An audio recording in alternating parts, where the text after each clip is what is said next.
Islam is it's like a gumbo.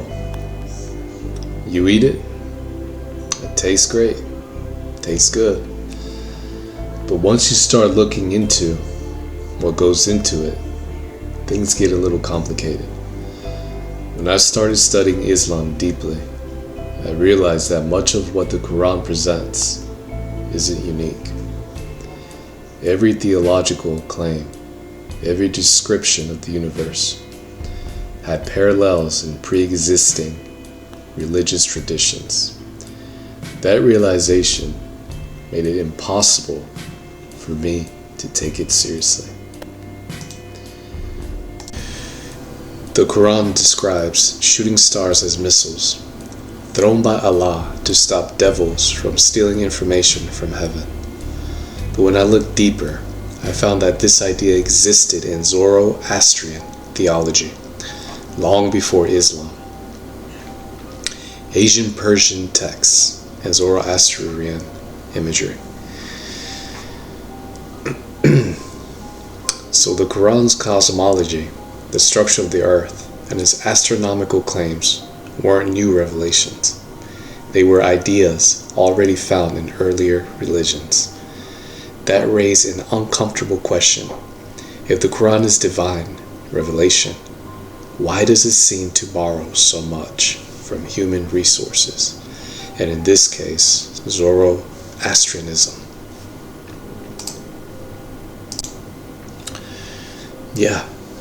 And then there's the case of Jesus. Many of the stories about Christ in the Quran don't come from canonical gospels, but from Christian sects that existed in Arabia at that time. Things like Jesus speaking as a baby or creating birds from clay.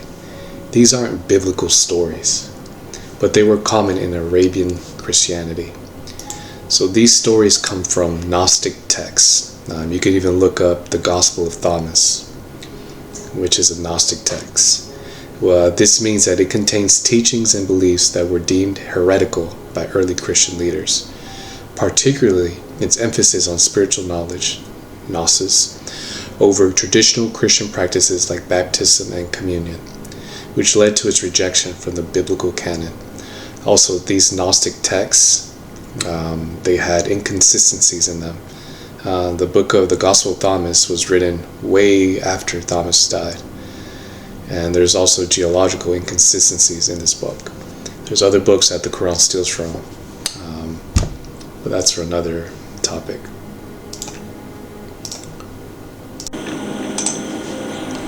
And also, it borrowed from Galen and all those philosophers at that time.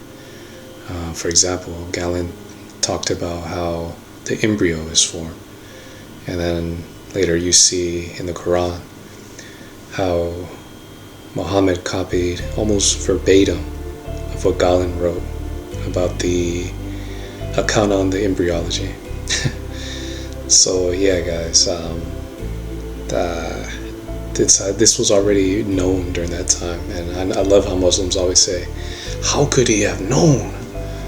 But yeah, because he took it from Galen.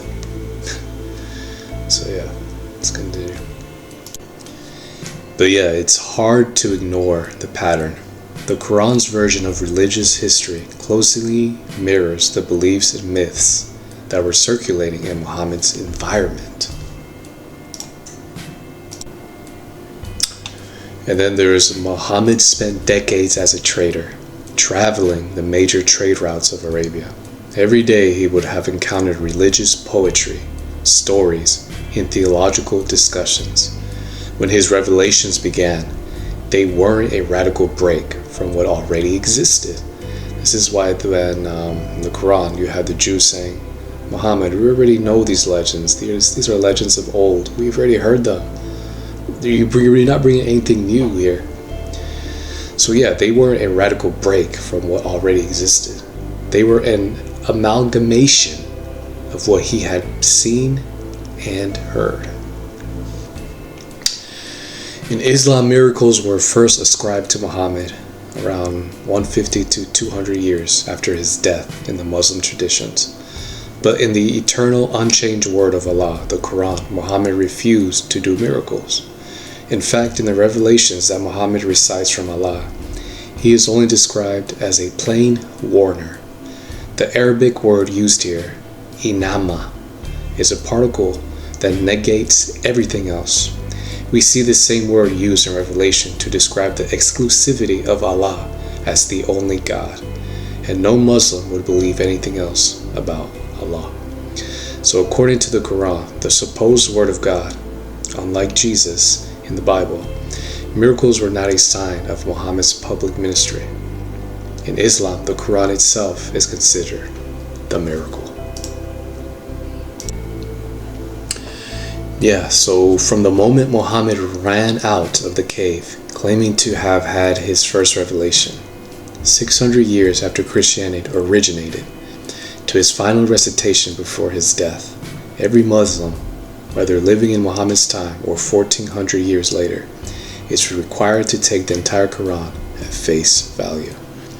You have to believe that every word Muhammad spoke in the Quran was actually a recitation from Allah. But if the Quran is the eternal word of God, why does it contain contradictions and historical errors? And then there's the Islamic dilemma. One of the biggest issues is what's known as the Quranic dilemma. By the 7th century, the Christian gospel had spread globally. The Quran affirms the inspiration, authority, and preservation of the Injil, or gospel. But the gospel and the Quran contradict each other on major theological points, especially the deity, death, and resurrection of Jesus Christ. So why would the Quran affirm the gospel while contradicting it? Either way, this puts the Quran in a difficult position.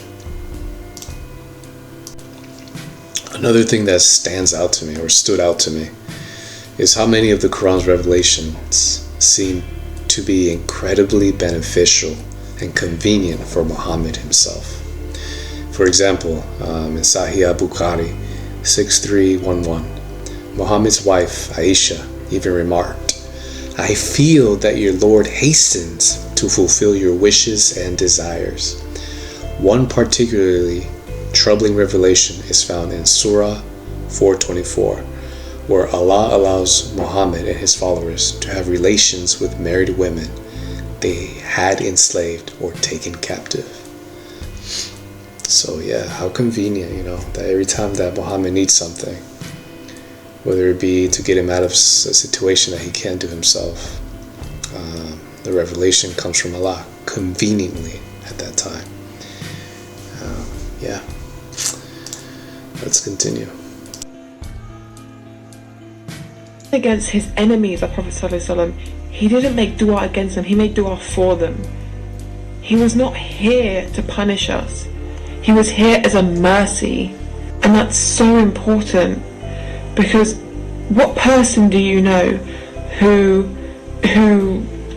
never speaks bad about people, who doesn't want revenge or wish bad? Okay, she got it so wrong here. And this book got it wrong, and she also got it wrong. Let's just look and see, right? It says right here in this hadith by Abu Dawood, that talking about the witr prayer, that the Prophet, right, in the last rak'ah of the noon, night, and dawn prayers, he would supplicate for the believers and curse the disbelievers, right? Like literally every night he would be doing this. So even against his enemies. Thank you.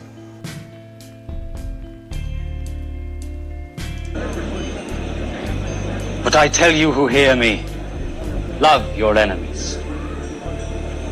Do good to those who hate you. Bless those who curse you. And pray for those who mistreat you. But yeah, these revelations made it impossible for me to accept Islam as a divine revelation. It felt less like a message from God and more like an accumulation of pre-existing beliefs, structured in a way that benefited Muhammad personally. And that's why I couldn't be a Muslim. That's why. Also, Muhammad had it all. Any woman he wanted, he got. He had all the food that he wanted. He got all the booty from the treasure that he took. He had camels, he had everything. This man had everything. And it just reminds me when the enemy took Jesus up into the mountain and told him, I'll give you all these things if you follow me. And Jesus denied that. But how weird is it that Muhammad got everything that he wanted and more, even power, because all he had to say was, this is what Allah wants, and if he says that, nobody can tell him otherwise. But this is why I cannot be a Muslim. If you found this perspective interesting, let's discuss it in the comments. Respectful debate is always welcome. And don't forget to like and subscribe for more thought-provoking content. Thank you.